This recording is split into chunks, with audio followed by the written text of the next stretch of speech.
Hi, I'm Ronaldo McKenzie, and welcome to another episode of the Neoliberal Round podcast. Today, we will go straight into Street Vibe, the pulse of the street, entitled Draft to a Pitch. The draft to a pitch. So this recording was done while I was driving in Germantown today, and I was actually speaking with some very powerful and important people as I seek to develop a core group of investors and the board and contributors of the Neoliberal Round podcast, of the Neoliberal Corporation. The Neoliberal Corporation, we are hoping to grow. A lot is happening. We're moving quickly. We have a lot of ideas. It's quickly moving. We are a think tank, social media, publishing company. We social news commentary. We have a domain, a website, ronaldocmckenzie.com. But in this particular Street Vibe segment today, it's in a sense I was driving and I was speaking with at least three individuals which I won't say their name for they have asked me not to share their name, and they were quiet as I was driving. So I'm going to share that with you, and I thought it was usually it would be yours truly and other person speaking, but it's really I am speaking in this particular Street Vibe. But it's a street vibe because it gives that street so yours truly, I have a kind of street vibe kind of a perspective sometimes. I went to the streets and we're not doing that. We're not doing this take in the studios at all. We're doing this in the streets, and there are actually people, and I call it pulse of the street or beat of the street, but it's really street vibe. And I'm engaging people and I'm talking to people always on the go. It's really refreshing. It's so anthropological.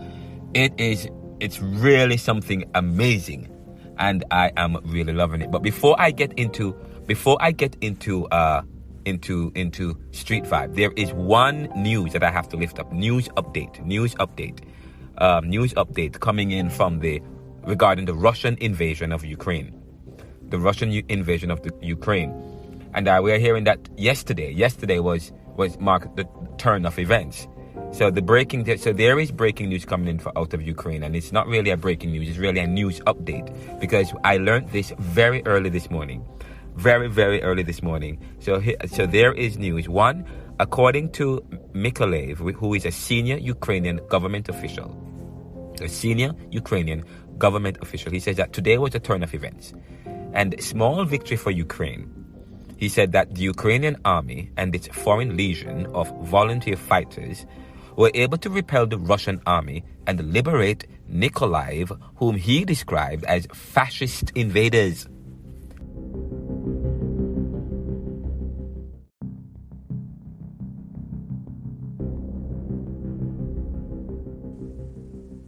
He reported that they are now working to free the region from the Russian occupation and invasion.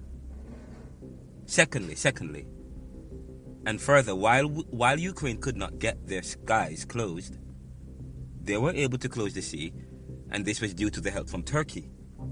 He explained that this support is incredibly important for the Black Sea regions.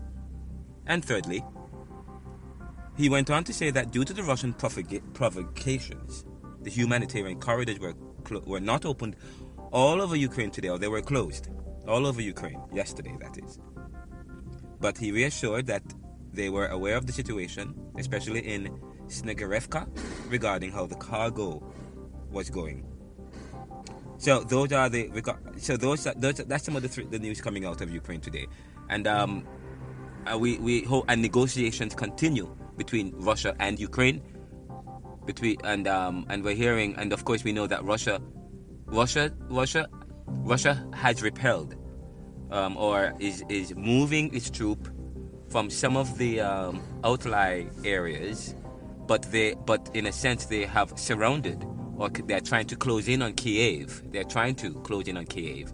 But we know that the international fighters and the Foreign Legion and the Ukrainian army, they are working together, and they are putting up fierce resistance. They are able to push back some of the Russian army from some of the cities, and from some of the other cities.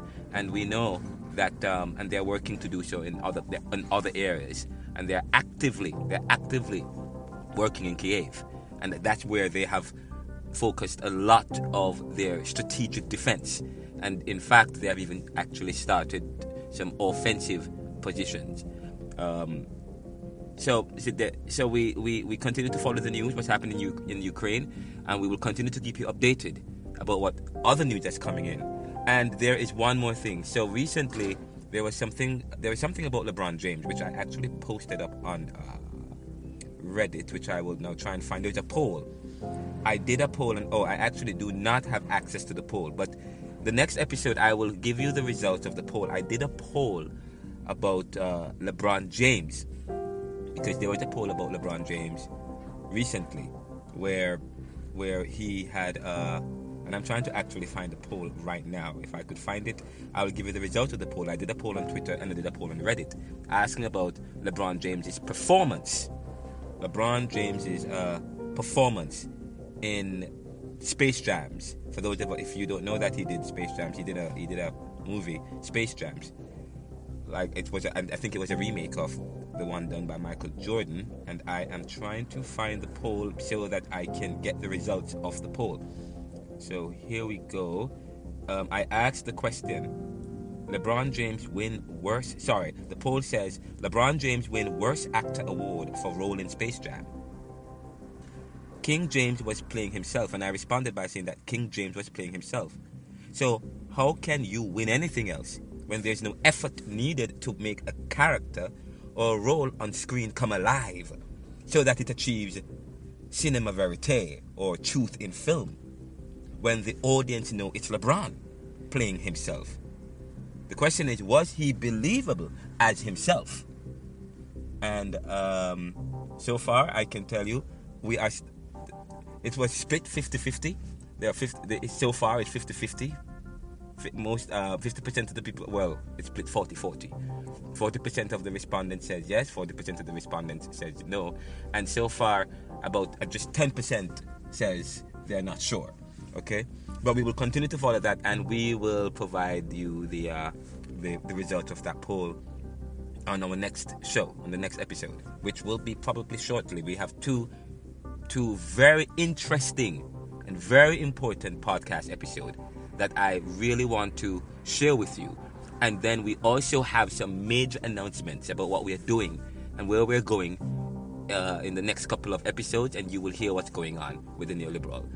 So thank you for listening to the Neoliberal Round podcast, and thank you for your support. And if you want to support this program and what we're doing, you can donate to this show. And there are, if you click on the details of this show, there are ways that tell you how you can donate to the program.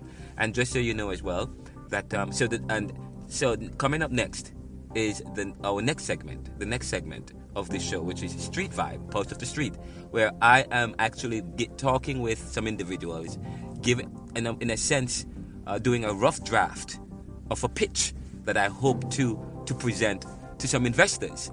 And it's good to talk to people, rub heads with people, because I actually got connected with a consultant who I was speaking with recently, and one of the things he said, you have to be able to provide a pitch. You have to be able to, when you are in business and you want to get to the next level, you have to believe in yourself. You have to always working on it and finding out ways. And you not only do you want to put up, but you want to invest. So I've learned so much about website development, about how to develop to get a domain, and to merge all your feeds together. And it's just really, I am looking forward to the journey, and I hope that you come on board with me and see where we go with this. And we hope that, I always believe in the law of multiplicity, where each one reach one, or the law of multiplication,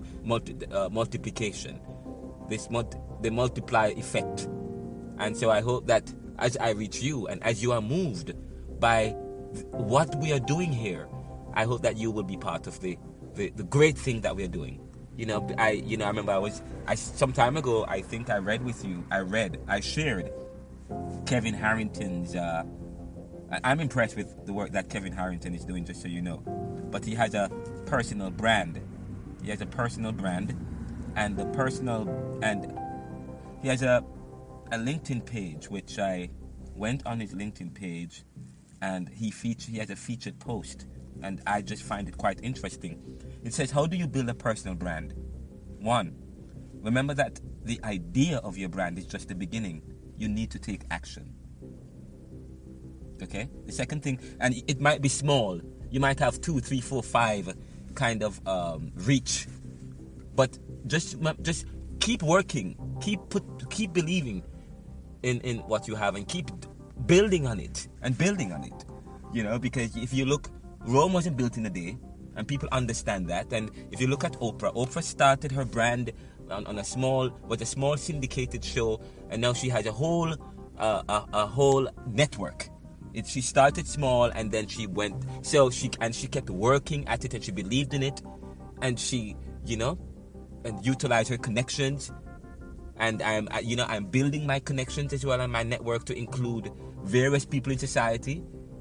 The people everybody. You want to reach and connect with everyone, you know, as much as possible. But especially when you want to build a personal brand, or you have a company, or you want to promote a particular talent and so on, there are certain things that knowing certain people and connecting with certain people would help.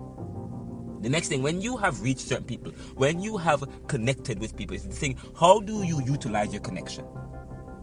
How do you utilize the people, the influences, and the people in your life? And you have to know who they are and what they can do, and then find a way to connect with them. Find a way to say, for example, I say to myself, if I cannot bring my family and my friends and my sphere of influence, if I cannot influence them, if I cannot get them on board and have them buy into the work I'm doing here at the Neoliberal Corporation, then how can I expect other people to buy in? So I guess, you know, if my family hasn't bought into it or invested fully as I would want them to, because I need to work on the messaging a little bit more, in a sense, or probably it's so that they become a more invested in it, in a more deliberate and active way. And so therefore you have to continue to develop ideas and ways in terms of how you can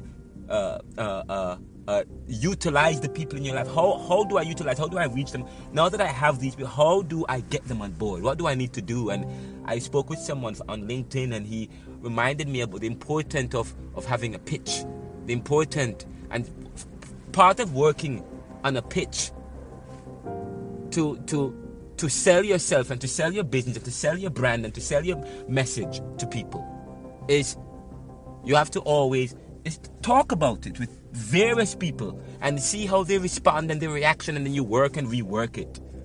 And so, you know, this is a rough draft, and I worked and I spoke with some individuals, and they gave me some feedback, and I hope to utilize people like Raul Castro in a very significant way.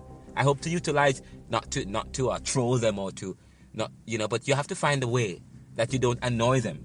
But yeah, okay, or feel as though you're being a bother. Find a way to show what you are about, okay, in a very interesting way, you know, and not only that, people want to know what value things have for them, for their own lives, you know.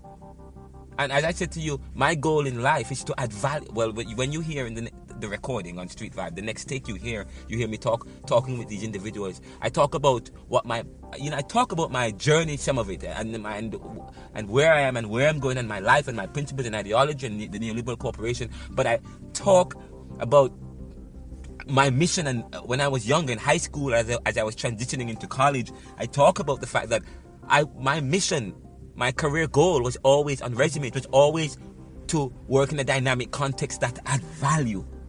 And because people want to know people want to know how people are interested in things that add value. And so therefore, that is important. And so I need to be able to pitch provide a pitch to people where they understand, and as I continue to work on my content, as I continue to organize and streamline and so on and so forth. And so I'm working on my pitch, and I've just, I developed the corporation, documenting the plan, but I'm developing a proposal and an investment and a deliberate and active business plan, in a sense.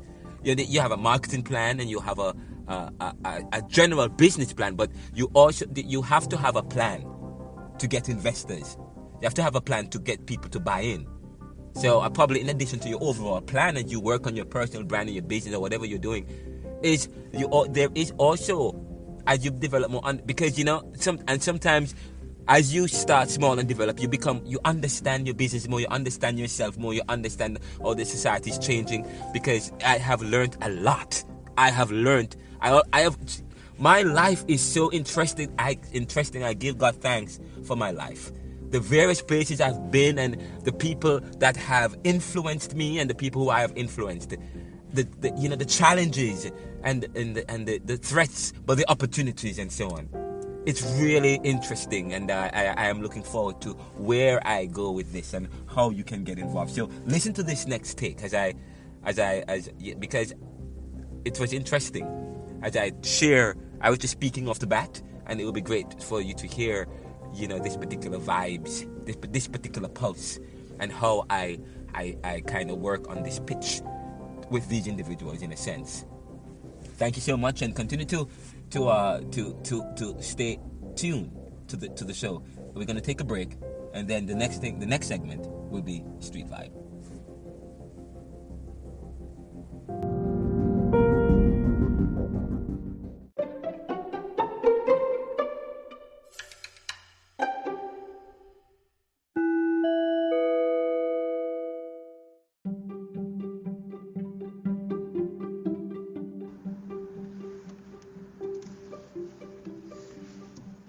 My name is Ronaldo Mackenzie, and I'm the founder and president of the Neoliberal Corporation, a think tank, publishing, and social media company, which is aimed at serving the world today to solve tomorrow's challenges. This company is a bold company. It's grassroots. What we're doing is that we want to facilitate thought and critical thinking. We want to take academia to the streets and to the world. The Neoliberal Corporation has several news feeds where we put out the news and make commentaries. We have podcasts, a podcast episode. We put out at least daily or weekly podcasts, 2 or 3 per week, and it's growing. We have over 400 plays, but it just started and it is growing, and it has opportunities to grow. And we know that it can grow much more, but we are limited by several resources, such as the finances to market and to advertise, so that we are seen even more. But so far, with the limited resources that we have, we are being seen, we are being noticed. People are interacting with us. I was also able to publish a book with the help of an independent publishing company called Palmetto, and they were instrumental in helping me to put this book together and to get it out. A book that is an academic book, which was part of my research and thesis at the University of Penn, and part of, and not only just at Penn, but it also contains journeys, anthropological research, or interviews and everyday life stories, and I believe that's important. People want to tell their story, and with what social media has done, the leveling out of the playing field of information. I believe that this is a tremendous opportunity for people now to take advantage, and people are still learning about this. People don't know, and so I think I provide a platform to educate and to inform. And I put out a lot of content. I have a lot of ideas. I'm always thinking. I'm always writing. I'm always reading and interacting with people on the streets and in the boardrooms and in academia and mainstream and on the fringes of society. And they provide a perspective which I'm a student of liberal art and liberal study, which speaks to human values and ethics, and I believe in interdisciplinary studies. It makes you into a well-rounded person, and I've worked in almost every single industry you can think of, and I've been almost at every level in society, and I and and so the neoliberal was started, and it is growing significantly. We had to change our website. We have a new website out now. I have a lot of ideas which I want to do with the podcast. I have several. Say for example, I'll be going into the communities, going to various events, talking to various people. You can go onto my website and go on the events page, and you can sign up for any event that's going on in the community, or in Jersey, in Philadelphia, in the world. People can go on my website. People can send me what's their event, and I post it up, and we make the page in such a way where people can go in and search and find things wherever you are, depending on where you are and depending on how you search. It will have filters where people can search for things that's relevant to them. Since we're going to be getting events from all requests to post up events from all over the world and from communities. And so what we're going to be doing is going to be ensuring that we make the page in such a way that people can find events that's relevant to them. And also we'll be the neoliberal post, which is a page on the web on our website where people can read our daily or weekly and featured commentaries, and we will also provide an opportunity for anyone to submit letters and articles and stories and to interact with each other. And so that is the idea, and of course we have a bookstore, and that is operated through an affiliate page, the eBay. And that was done because I am limited with resources, so I can't. So the funding is limited. So what I've done was able to go around some of the websites, so that instead of spending money to have a plugin to be able to have WooCommerce or whatever, what I did was to create a page and to have a link where people can now go to I create a store page, and then which links to my eBay page. So now you can go to my eBay page and you can find all the products and materials and resources that you want. And of course people can subscribe to the neoliberal commentary, which is now, of course, we have several different news feeds. And when I talk about news feeds, I'm talking about social media news feeds, and we're a social media news company. So we have, I'm talking about LinkedIn, and the neoliberal has a LinkedIn, and I also have a LinkedIn profile, and I have a neoliberal. I have a newsletter, which is connected to my Reverend Ronaldo C. McKenzie LinkedIn profile. But of course, there is a link to that, and I made the website in such a way where people where every time I post a new, where the welcome page or the home page of Ronaldo C. McKenzie website is connected with, for some way it's connected to the home page. So every time I post an article or log a new podcast, it automatically uploads into the page, which is quite interesting. So that's good. And I've learned this particular experience and this journey that I'm on is proven to be really interesting and exciting. I really have to say that it makes life really fun, and it provides, because I'm also trying to add value in life. I think when I graduated from high school, there was one particular individual that was meaningful to me. I had a role model and a mentor, Dr. Pinnock, who was one of my neighbors, and right now he's in hot waters with the Jamaican government over because he's the president. He was the chancellor, the president of the Caribbean Maritime Institute, or Caribbean Maritime University. And when I met Dr. Pinnock, or Fritz, at the time, I was a youngster, and he's married with 2 kids, and he was very involved in church and in the community, and He was, I think he was a managing director for a company, and then he left that company and he was working on his PhD. And I was just impressed by him. And I remember once he said that, if you have to, if in order to get ahead in life, if you have to volunteer for something, then do it, because that creates the greatest opening for you. You can also put that on your credentials, and it will, and so that's really great. His insights were really good. It really, I really learned from him in terms of, as I think about my life and I began to position my career and so on. I learned a lot from him about life, and I think he had a resume. I saw one of his resumes, and I was very impressed by his resume. And his resume had always had a mission or a goal or a statement, and it says, "What is your career goal?" and so on. And it says, he said on it, and I stole it. Actually, he was okay with me using it, but in a sense, I stole it, and I didn't really steal it, but I find it very useful, because I used it to.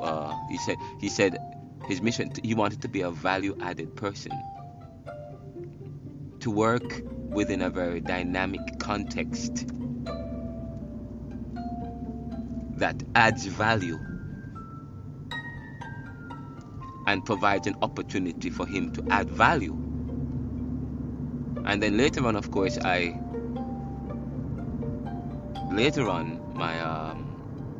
mission changed it, because when I was at the seminary, Jamaica Theological Seminary, I was a part of Renewed Ministries, and I was mentored by Reverend Courtney Richards, a great gentleman. He mentored me. I learned leadership. I learned about leadership. I learned about John Maxwell and Tim Elmore, how to be a people person. The 21 irrefutable laws of leadership was really good, and I learned about support group and how students can get the best out of their college education, given the limitations or the various stimuli coming at them, and it provided focus. But I also was able to take this when I went to University of Penn. I was a program coordinator at the Upward Bound mentoring program there, and and I still have some of those resources that I utilize and that I share with others. But the mission statement that I changed it from being a value-added person, but I'm still trying to add value. That's my goal, to add value. But it changed to something else. I wanted to know to invest in others what has been invested in me, because I was given a lot. I've been given a lot, and who much is given, much is required, and but I want to invest in others. I do not have selfish goals. Recently, I actually told somebody, that my twin brother, that I changed my prayer. I don't want to be contented anymore. I want to be wealthy. I don't want to be contented, because if I'm contented, I can only provide for myself. If I'm contented, then I'm selfish. But recently, I'm seeing needs in my community, in my family, in my in the world, and sometimes I feel really impotent to help people, and I want to be able to not just help myself. I want to invest in others, and to add value. Of course, I need to be in a financial position to be able to do that, and I always tell people, I do not come from money. I'm not from a name. I don't come from a name. I'm not synonymous with any big names, and I always tell people that, and that is important. I don't have access, so I am doing everything from scratch, and I'm working hard, and I was praying recently. I said, God, please let somebody see me. And of course, Kevin Harrington reached out to me and said, hey, I'm impressed with your work. I would like to connect with you.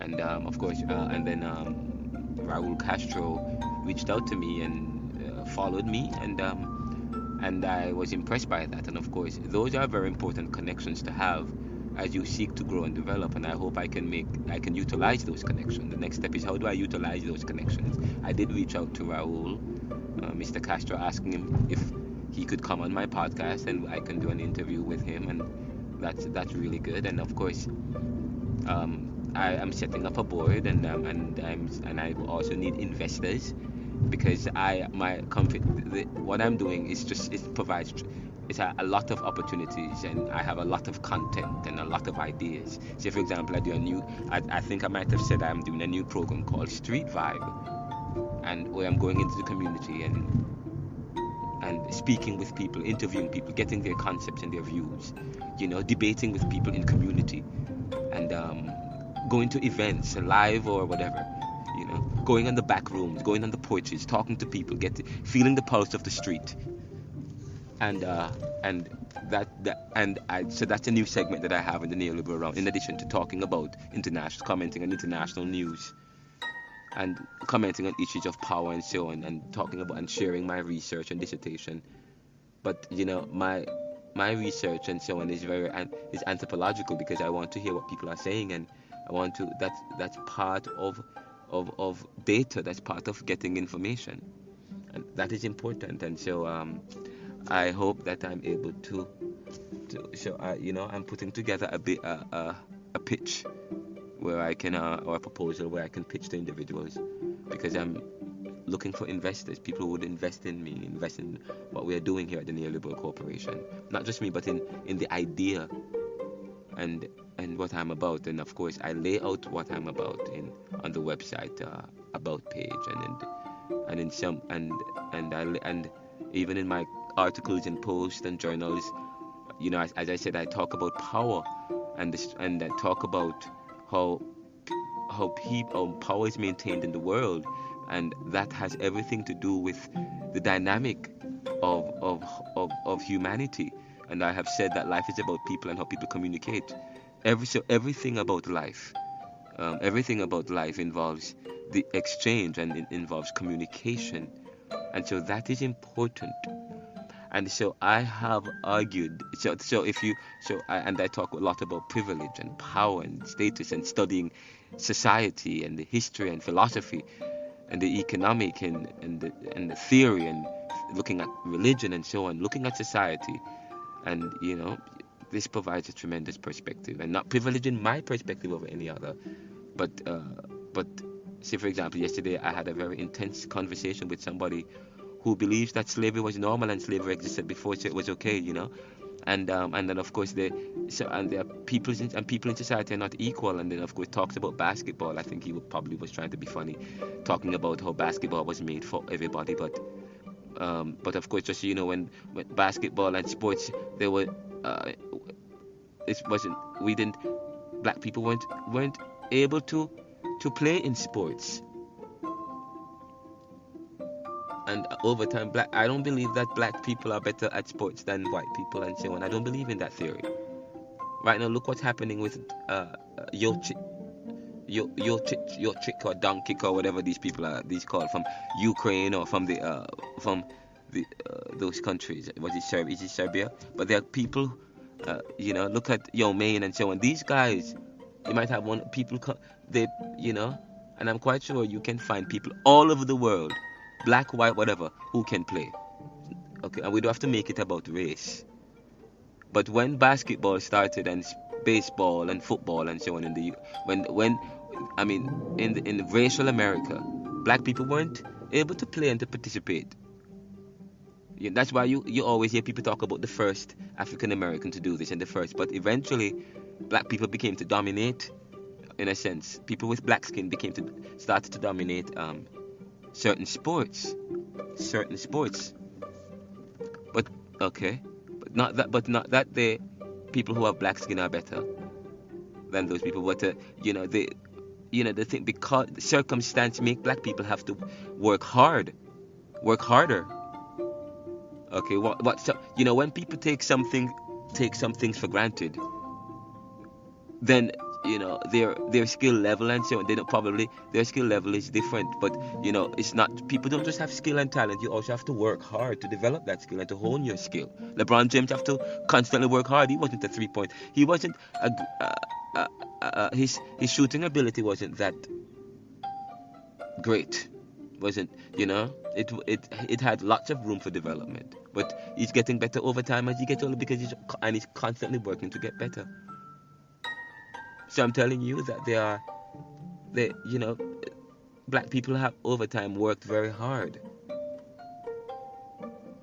They had to work hard, and once they were able to play, certain rough life you have, certain hard life you have. So it's not about race or your biology.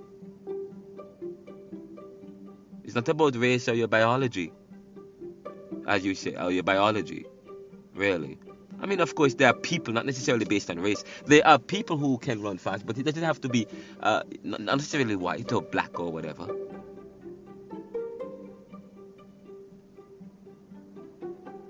No, I guess we can do more. We can do research, but when you racialize that research, then that's what you get, a racial, a racial conclusion or report, or not, So I'm saying to you that those are some of the things that. But when I talk about race, the only reason I talk about race in the way I do, saying that there is no race, is because I'm looking at race as a strategy. And in order, if Florida can ban teaching people to feel guilt, we can also ban certain ideas in the world which is not necessary. Then it's not necessary. But we need to study peoples and not race. Put them in any race or category, racial categories, or whatever the case might be. But there are people who might not share the same idea that I do. They might think that there are people who and of course I spoke about that yesterday, and I've been always, there are people who have other ideas. But we facilitate the ideas. We are all one. And that's the greatest miracle. When we are able to think as one and live as one, then society would have scored the greatest victory. And when we talk about, people say, "Oh, we are united," and yet Philadelphia, when you actually, Philadelphia comes from Greek, which means what? Brotherly love, we say. Love for brother, love for sister. But look what's going on in Philadelphia. People are stealing from each other and so on. But of course, part of stealing is the effect of what? The creation of the society, creating vulnerable people in society who believe that they have no way out. Their escapism is through theft and through criminality. And of course, there are those who do it through greed, because we make a society based on greed. If we are a society where we are all one and we are all united, and it wasn't based on greed, then of course the consequence of that society would not be heightened criminality. Criminality is a result of a society based on race, a society that's based on categories and groups. Rich and poor, black and white, so on and so forth. We make it an issue and create studies that continue to perpetuate that.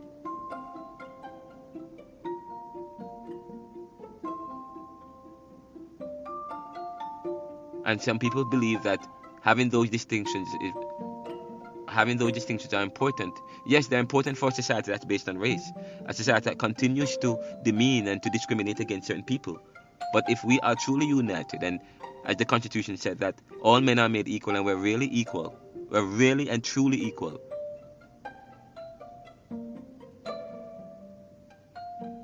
then indeed certain things in society, the things that we do, the way we structure society, we wouldn't need to structure. We wouldn't have the kind of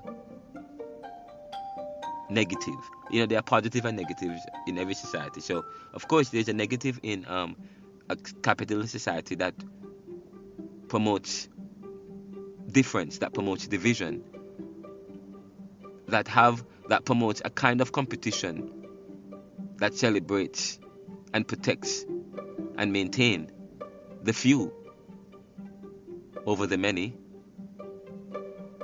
and continues in a systematic way to advantage the few, because there is no way that society can be fair if people are already ahead and those who are coming up continue to be dogged by policies and systems that ensure that certain persons are protected from competition. Yet we promote competition. But I was making the point, though, there are some people who might believe, say for example the Penn Alumni Black Society, who removed me, who banned me after I posted that article about race being a pseudoscience and we must stop thinking race. Because I guess we would need to have a Penn Black Alumni Society. No, it doesn't mean that we should abandon a Penn Black Alumni Society, because probably that's one of the ways we can heal because there are people who are still hurting from a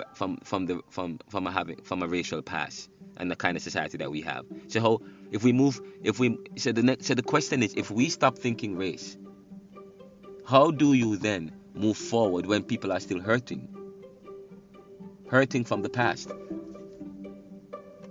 That's the question. Can we still then have groups, certain privileged groups? Say for example, fraternal groups, and I'm part of a fraternity. The thing is, nothing is wrong with having groups and denominations and so on, and different perspectives and Republicans and Democrats. But the problem is when we start to privilege those positions, when we start to have a society that thinks that it is better. The Penn Black Society doesn't think that it just promote certain issues, but it doesn't prevent white Caucasian from interacting with the group. But it speaks to a lot of issues. It speaks to a lot of issues that certain people identify, and it's a way of dealing with the past, coming to terms with what's going on in society.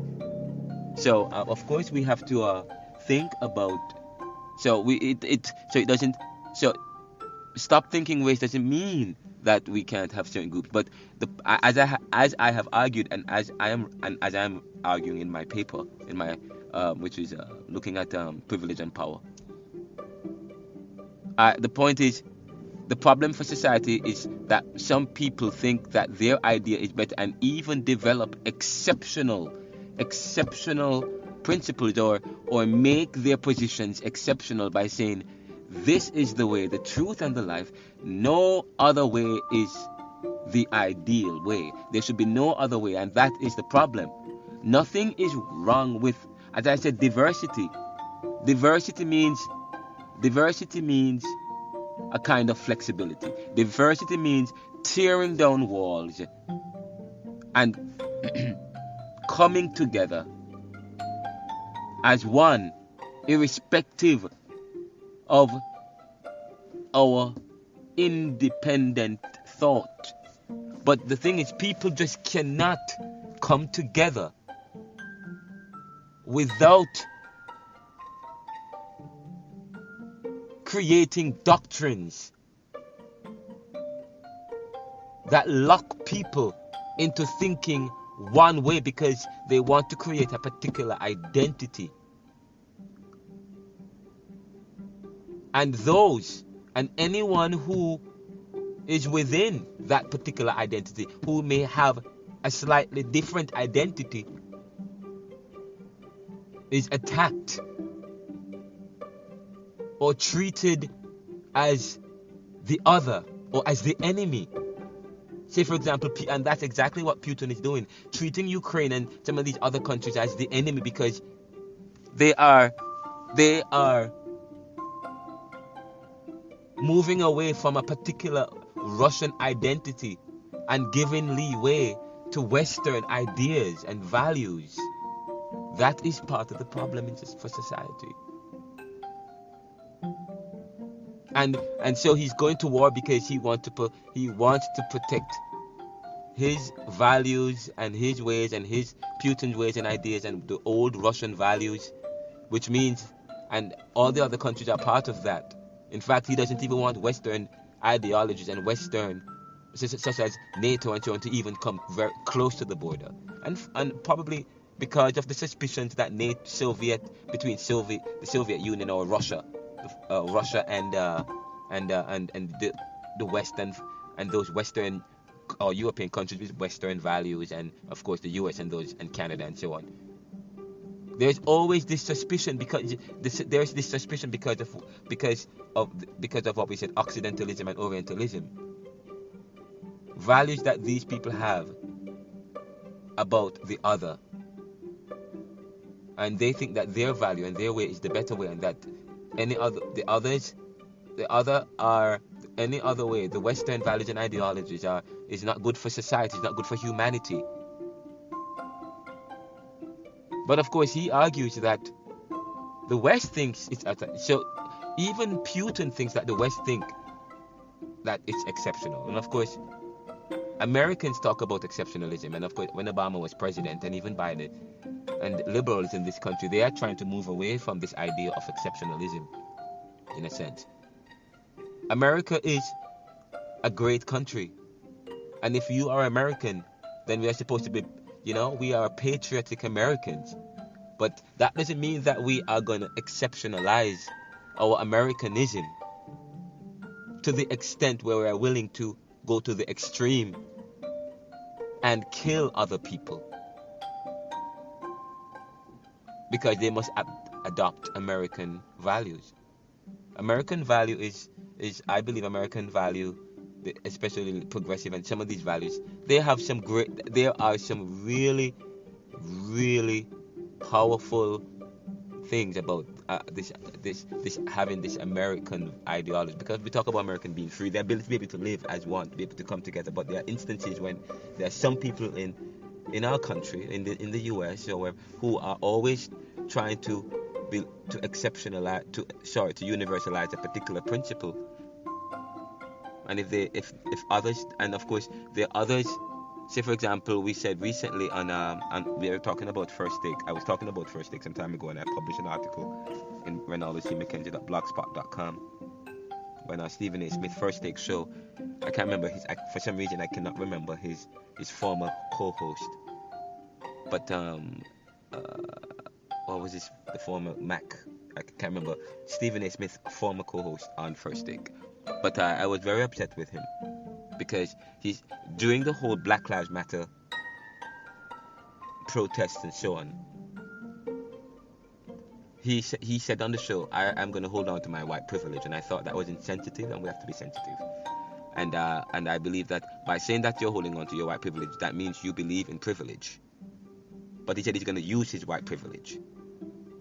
Use your white privilege to help other people, while still subscribing to privilege of your white privilege. So so I had a problem with that, saying that because I don't subscribe to any privilege, white, black, or any. To subscribe to a privilege, it means you subscribe to this idea that white is better than black, and so you have to put that into perspective. I'm going to hold on to my white privilege, but I'm going to still ensure that I help other people. Something is wrong with that argument. So that is what I am about. But I'm not. But what I am against is hate. I do not promote hate. But if I do hate, if I hate something, it is this drive to want to exceptionalize a particular behavior, or to create connections, and then exceptionalize that connection, and then universalize that connection, or universalize an idea, exceptionalize and universalize, okay, to the point of extremism. There is a problem with that, and that is the problem for society. That is the challenge for society. As I said, life is about what? People and how we communicate. And of course, communication is what? Communication is to make popular what was the monopoly. So, and we have said again that social media and platforms, it is so important. And when I get a chance to really talk to you guys again, I have to talk to you about my journey and my life. And I'm writing a book about the secrets to unlocking divine intervention. And you have to, and I also probably touched on it a bit.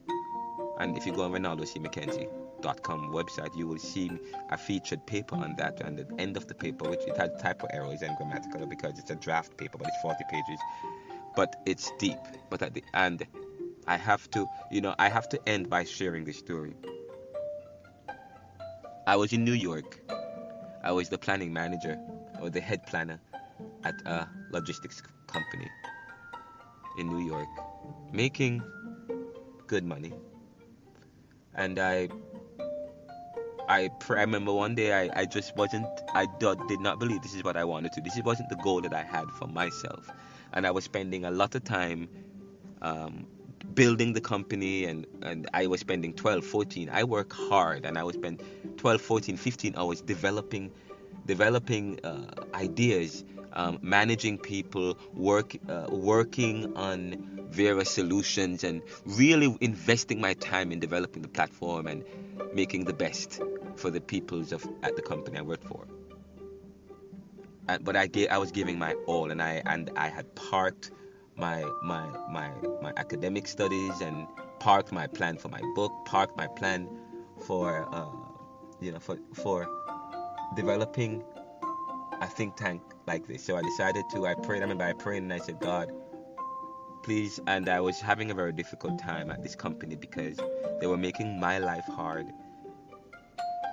And I can have another discussion about that as well. But I decided that I was not going to do that anymore. I decided to pray one morning. We were having COVID. It was about 2018, 2019, or 2020.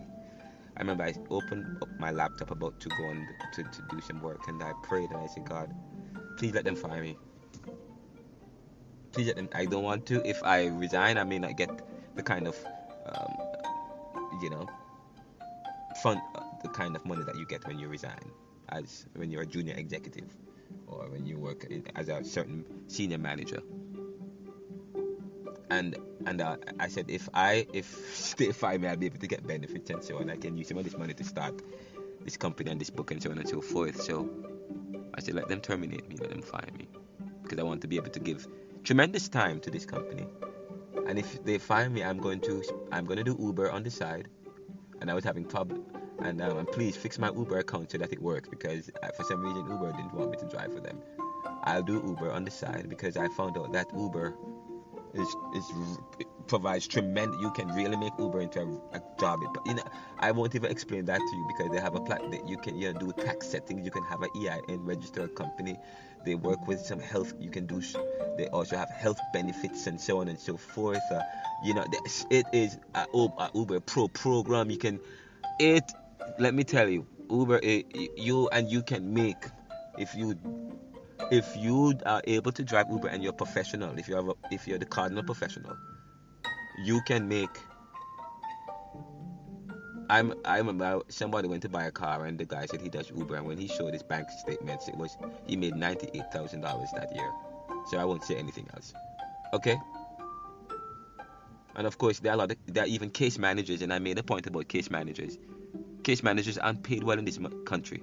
And I used to be a case manager for 4 or 5 years in this country. Case managers aren't paid very well in this, and there's a difference. Just so you know, there are differences when you talk about case management. You have case aides, and you have case managers. And then you have specialists and licensed persons as well. If to be licensed or to be a case manager, a core case manager, you have to have certain credentials. And they only want to pay you $41,000 and $42,000 a year, if that. And I remember, and some of them have bonuses now and you have to do a lot of work to get this bonus, and they give you how much? 1 or 2%. So 0 point something. And so a lot of case managers, as soon as they finish working, they clock out. You know what they do? Uber. Okay? Because in fact, some people, you hardly find men doing case management work. In fact, they'll rather do Uber than to do case management work, or to drive for DoorDash or Lyft. And just so you know, I find tremendous value in driving, because that's when you get to connect with people. If you are an academic and you want a side job as a student, especially if let's say you're doing the social sciences, and as people in social science, you also want to intersperse, yes, old academic principles with fresh thinking. How are people thinking? What's the pulse of the street? You learn and you get so much, and you can still make a living. So so if as long as you're able to do it professionally. So you learn. And I prayed, and I remember.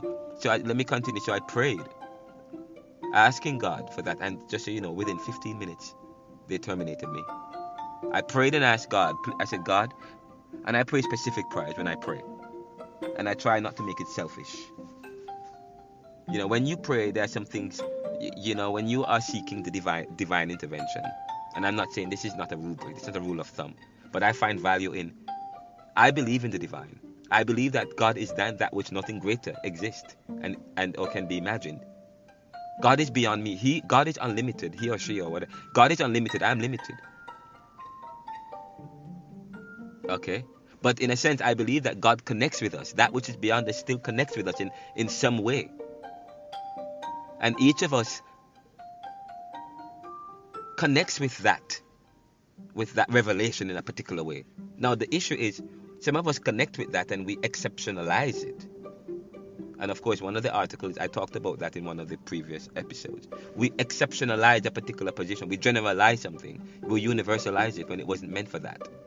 A revelation and experience with the divine may just be meant for you, but it provides tremendous perspective for other people. Other people might find value in your experience.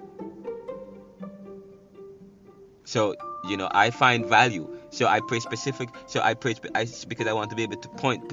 So I'm able to look back and say, oh, this is exactly what I prayed for, and this is exactly what happened. I prayed for this exact thing, that I'm terminated, and that God would fix my Uber account so I could do the Uber, and God, I will do Uber on the side, and so on and so forth. And thirdly, what I will do is and I will go back to school.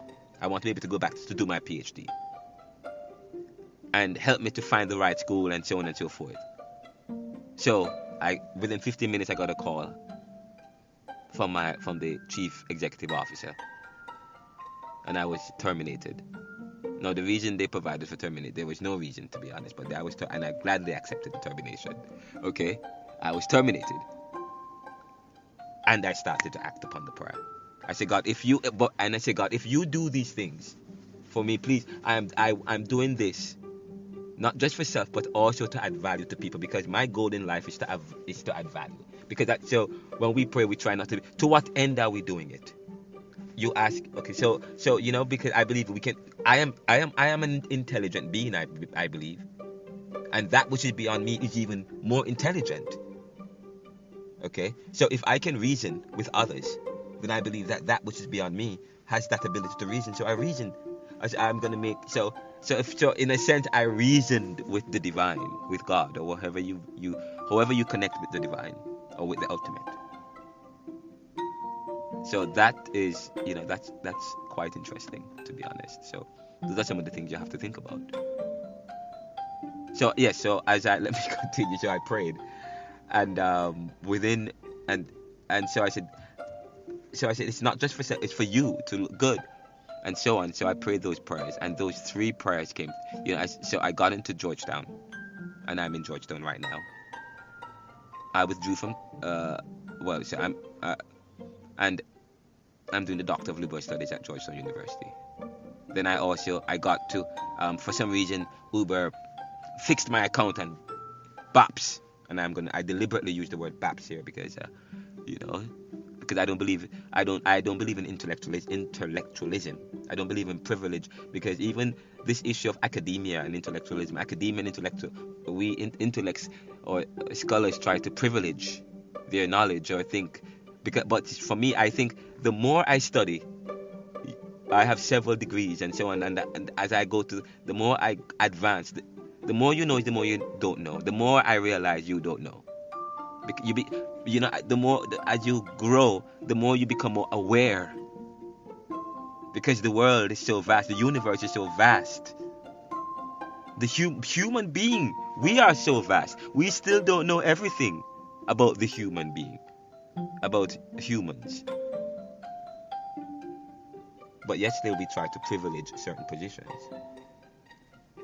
you know. So that those things. So I prayed and in those ways, and and can I tell you? Sometimes I got discouraged. I feel discouraged. I started the company. I wrote the book. I wrote the book. The book got published. It's all over the world. It's on paperback. And things started happening. And I started a company and a think tank and website. And I struggled on the website, but I am learning so much about website, about domains, about coding, embedding files, and to be honest, without I'm self-taught. I can play the piano. I'm self-taught. I play the drums. I'm self-taught. I play tennis. I'm self-taught. I'm able to develop a website. I'm self-taught. I do my own taxes. I understand how to do taxes and so on. While I studied, I was a financial advisor and I did financial management. But in terms of the ability to be able to do taxes and so on, I'm self-taught. But I still need to do some work on that. But I'm self-taught.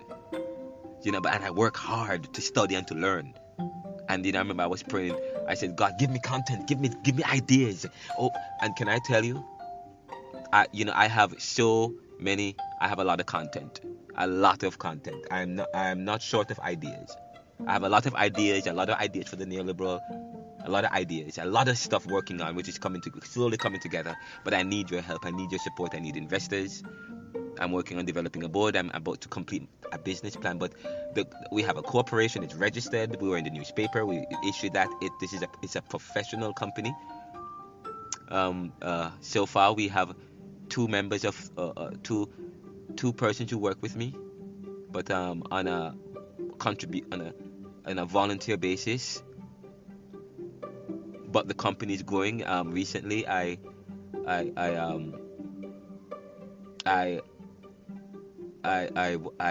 landed a partnership with some brands who will be advertising on several of my news feeds and on my show. And I also landed other partners, which I will be talking about in another take. I landed several partners who will be working with me. I'll be doing a book signing coming up on Saturday. I'm going to be on the Germantown radio. And I've been doing quite a lot of leg work without financing and so on. I've been using a lot of my own funds to the extent of But can I tell you, the neoliberal has tremendous opportunity to grow. Tremendous opportunity. I'm looking forward to this new program that we have, Street Vibe, and this show where we are opening up the program where people can post and interact. Send us your podcast. Send us audio. And we will broadcast it. We will set it up so that and send us your videos, your sub posts. Please don't make it too long. Comments and so on. Share this show with others. And if you have ideas, let us know. And if you're having events, send it to us. We'll broadcast it. If you are a small business and you're struggling to advertise and to promote, we can provide. Meet with us. I'm willing to sit with you and talk with you. And we have an online platform and that's worldwide and global. And we also have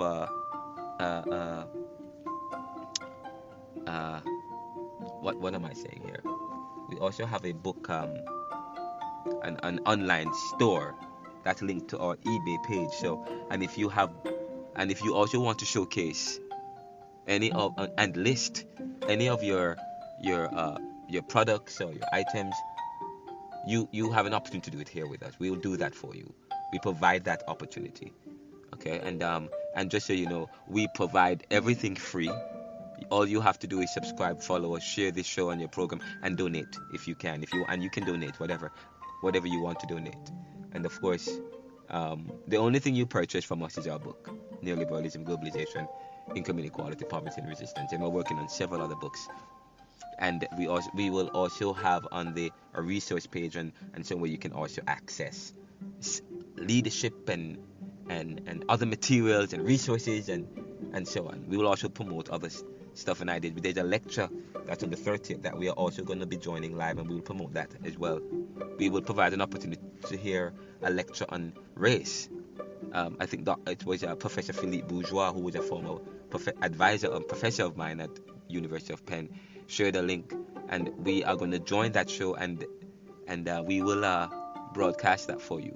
One of his students, I believe, or one of his colleagues, will be doing a lecture on the 30th, and we will have that for you. It is not going to be a Facebook Live event, but we will carry a podcast where we'll have the gentleman giving that lecture on several important matters about power and so on and so forth.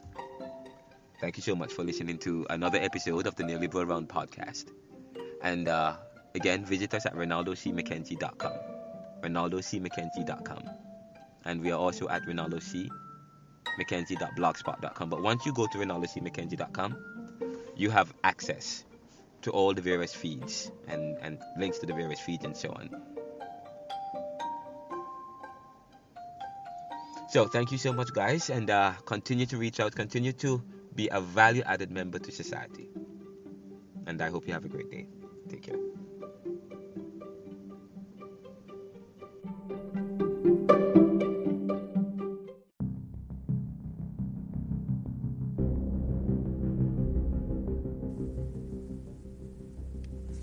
Thank you for listening to Street Vibe, Pulse of the Street, where I fleshed out with three random individuals, two of which I believe were businessmen, one of which was just someone who I don't know who he is, but I believe when I spoke with him, he indicated that he doesn't really work, but he said he's in between jobs, but their perspective were interesting, and hopefully they did give me the number so that we can probably continue this conversation, but this is quite interesting to just interact with people and listen to what they have to say. But as I wrap up this episode here, this episode of the Neoliberal Round today, I just want to let you know that earlier I was talking. I quickly lifted up one of Kevin Harrington's 7 steps to building a personal brand, which is, remember that the idea of your brand is just the beginning. I won't get into the others. You can visit Kevin Harrington's page and you will see the 7 step, and I'm hoping to speak with Kevin about this and on our show here sometime, and to do an interview which may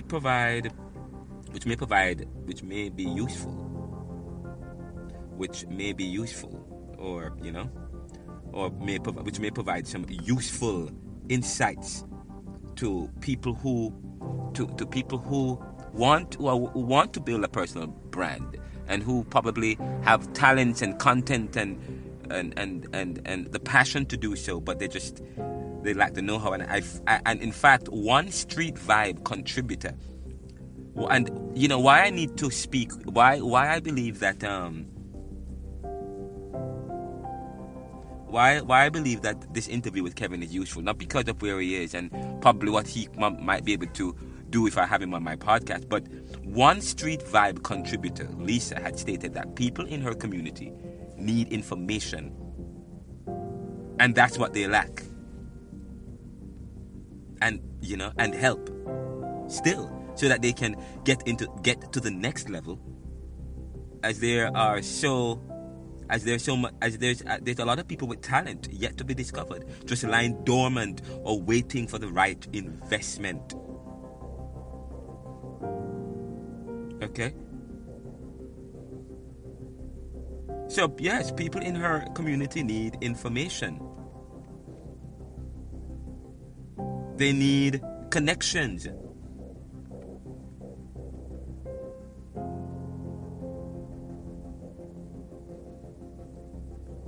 They need help. Indeed.